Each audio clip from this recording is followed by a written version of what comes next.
Are you digging the new merchandise? You can go below here, check it out. It's got some really cool stuff. I wanted to make some fish shirts that were different. I wanted them to be able to be worn anywhere and not those like thick, heavy, just matted, you know, the logo holds the t-shirt up in the closet.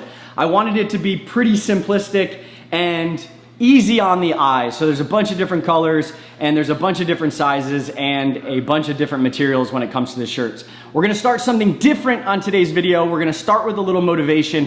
We're gonna get right into the video of 5 things you should know when you get into keeping African cichlids. All right, let's talk mimicry, right? In this hobby, everyone is mimicking somebody. You get right into the hobby, you're like, I have to do that. That's the exact way I need to do it. But do you do that in regular life? Do you walk outside and you go, I want to be Michael Jordan, but you don't put in any of the work to be Michael Jordan? So you don't know how anybody is and how they keep their fish and all of the details. So my recommendation is, whether it's in life or the fish keeping hobby, is mimicry is not necessarily the best form of flattery, because you're gonna find yourself in a lot of mess. So do what you do because you enjoy it, not because somebody else is doing it. Now let's get to the 5 things. Okay, so one of the first things that is really important to me in the African cichlid hobby, and I hope that you understand this, is right fish for the right size tank. Now I'm not saying you cannot keep no fish because you have a 90 gallon or a 75 gallon, but what you don't want to do is you don't want to cram smaller aquariums with larger fish, because at some point you hope to keep them and you hope that they grow old. So the examples I'll give you is, if you have a 75 gallon, you're not going to be putting these massive haps in there, okay? The bigger peacocks, the petrochromis. If you're doing this, you are doing it wrong. I don't care how long you've been in the hobby, you don't do this. It's like taking a German Shepherd and putting them in a small kennel because at one time they were a puppy. Think with this, not with all the visual representation you see online. So remember, pick the right fish for the right size tank. Choose your tank first, then get your fish. If you want to keep petrochromis or you want to keep some big haps, then what you need to do is you need to figure out how to get a 6-foot tank or longer, okay? That's what needs to be done. If you want to keep Mbuna, or if you want to keep peacocks, we can go down to a 55 gallon. If you want to keep trophy, a 75 gallon or above. Are you kind of digging what I'm dishing out here? So choose the right size tank for the fish that you want, or the fish for the tank that you have. Filtration, right? That's number 2. Everybody's got an opinion on filtration. I like sun and fluval. Somebody else may like boobity, and they have great results. Some people like a sump like this. It's loud. You have to understand what you're looking for. Just because Jay or Joey or Aquarium Co-op or Flip Aquatics or anybody in the hobby, even John from KG Tropicals, just because they select something doesn't mean it's the best for you. There's a difference between having to do what they do and influence. Influence is something where if I enjoy a product, I'm gonna talk to you about it. Sometimes it's paid for, sometimes it's not. And if you like it, you get it. But here's the deal. You can't run after something and then go to somebody else that you trust and go, well, it's not working very well, and I was wondering if you can help me out. Well, where'd you get it? Well, I bought it from this person.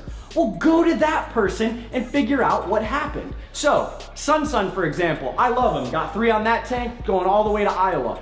I've got multiple Suns. Matter of fact, I'm running one on the tank at work, and I have never had an issue except one self-inflicted issue with a Sun canister filter.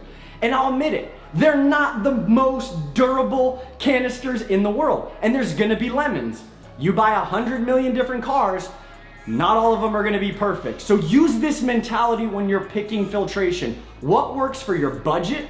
What works for your mind and how to set it up? And what works for the setting in which it's gonna be in? Is it gonna be at the foot of your bed? Is it gonna be in the living room? Is it gonna be in an office with super high ceiling so that it echoes this blah, blah, blah, blah? You have to choose what works for you. In the end, I've chosen Sun and Fluval as my go-to canister filters. I do not like hang on the backs. I have tested, I have tried, I don't care what anybody says. And as far as sumps go, they provide one of the greatest oxygenation filtrations in the game. There's no better. but at the end of the day, it's just too loud and I have to figure something else out. So filtration has to be right for you, right for your tank, right for your budget, right for the setting, and ultimately you have to live with it. Let me sit down for this one. It is lighting. Same rules apply just as filtration. You can sit in a budget of $600 or you can go all the way down to a budget of $18. I'll give you an example. I had a vivarium that sat right here. Now it sits over here. And I had a 18-inch light that I bought because it was cheap, right? People, oh yeah, beams work, this, F, blah, blah, blah, blah. And it works, but not to the extent in which I want it. And I went totally off the cuff. I chose this under my own cognizance. I said, I'm going after this light. And it didn't work, so I went back to what I knew, and that was Current USA. I've been a Current USA fan for a long time. I've tried just about every light that I thought would be good for me. Not every light on the market. Currently, I have multiple Current USA lights. I have a couple of Fluval lights, and that's it. I don't have any other sub-marketed brand. Current USA on the vivarium, Current USA on the Tanganyikan tank. I've got a Fluval light on here, and I've got some really cool plans for some Current lights for some other stuff. So you have to understand that just because somebody goes, man, Beamsworks is the greatest light of all time. You also have to realize that a lot of the stuff that you see that's shared is probably enhanced. I enhance photos myself. I sharpen them, I use contrast, saturation. And so folks are like, oh man, that's just natural coloration, bro. Step off me, keyboard warrior. Okay, you have to come back from that. If you can live with a $50 light and that's all you have, then you have to live with that $50 light. Don't go chasing some $600 light because you saw one person, they had one singular fish, and there was actually natural sunlight along with their light hitting it, and boom, you were like, gotta have it, bro, gotta have it. And so now you strain yourself trying to chase that light. Stop chasing, get what you can afford. So that's 3. Number 4, nutrition. You know that I feed Northfin. I've been feeding Northfin for 5 years. Shoot, there's a lot of people all over the world feeding Northfin and it's been great. And Northfin USA is my thing. So I'm not gonna preach on that food. What I am gonna talk about is you have to do what's right for you, but if you spend $50 on a fish and you're upset because that person didn't sell you the fish you saw in that person's tank, well, that person may be feeding that fish properly and you're not. And I'm not saying it's just Northfin. What I'm saying is just like every other animal, you need to feed a well-balanced diet along with keeping a well-balanced aquarium.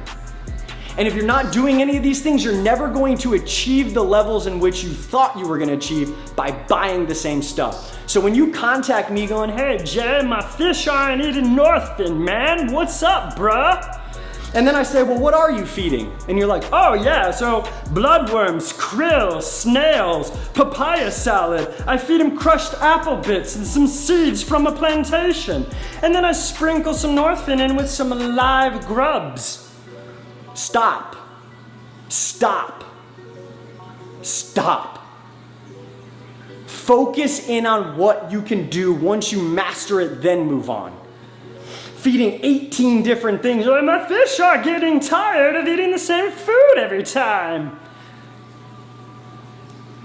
Did you ask them? No.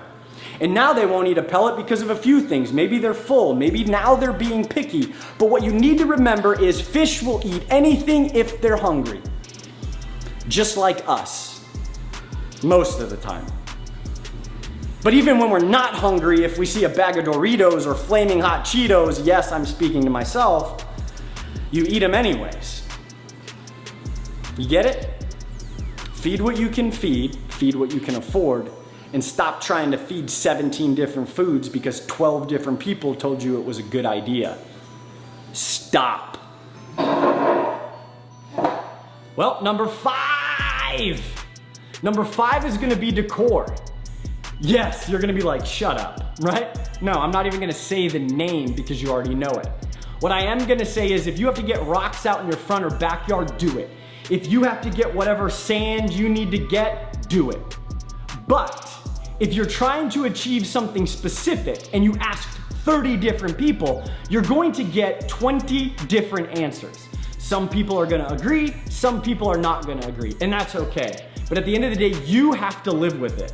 So if it's too fine because you chose pool filter sand because Johnny Hum Peacock said it was the best on the market and it's negative 30 cents and they give you a coupon at the big box Home Depot style store, and you're unsatisfied because your tank's been cloudy and everything's being sucked up from the massive amount of filtration and pumps and gadgets and gizmos that you've put in your aquarium. Nobody's gonna be able to help you. And then when you do need help because your substrate, your decor, something was not right, you were talking to 40 different people chasing after whatever they were chasing after, and at the end of the day, you're still unhappy with your tank, with your hard-earned money invested, with your time put into it. So what are you doing? Decorate the tank the way you want to. You want algae? Put algae in there. Make algae happen. If you want brown rocks with a black background, do it. Do it. Do it. You do whatever you want to do in your aquarium. That was number 5. So let's recap. Number 1, size fish for the size tank. Right fish, right tank. 2, filtration. Filtration, canister, sump, hang on the back, sponge filters. Don't care which one you use as long as it's right for you. 3, lighting. Who cares if it costs 40 bucks? Who cares if it was $600? If it's lighting your aquarium and doing exactly what you needed to do, then who cares? And if it dies out, well, you selected it and maybe it was just a faulty whatever.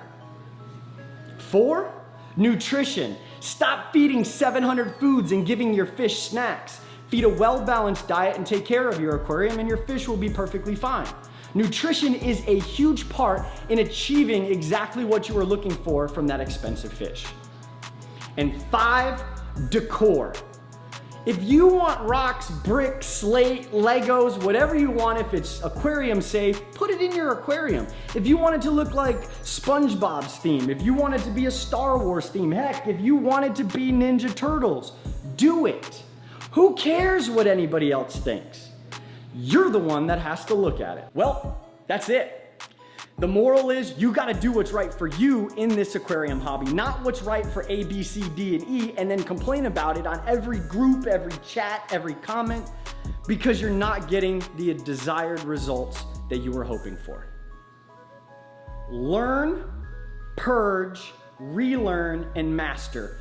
Do your research, choose right the first time, be patient, and trust the process. And at the end of the day, you're the one enjoying your aquarium, not me. I'm not in your living room. Matter of fact, you may not like this aquarium, but I do.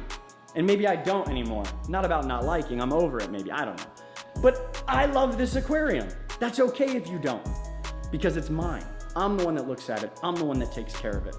So, in the famous words of the new t-shirts, and some other stuff that you can find, check out j-wilson.com, northfinusa.com, and get ready for some awesome stuff. So follow us on Instagram and Facebook because we are going to be delivering the tank this weekend and we are gonna document the whole thing, and there's going to be a phenomenal video that will come from it.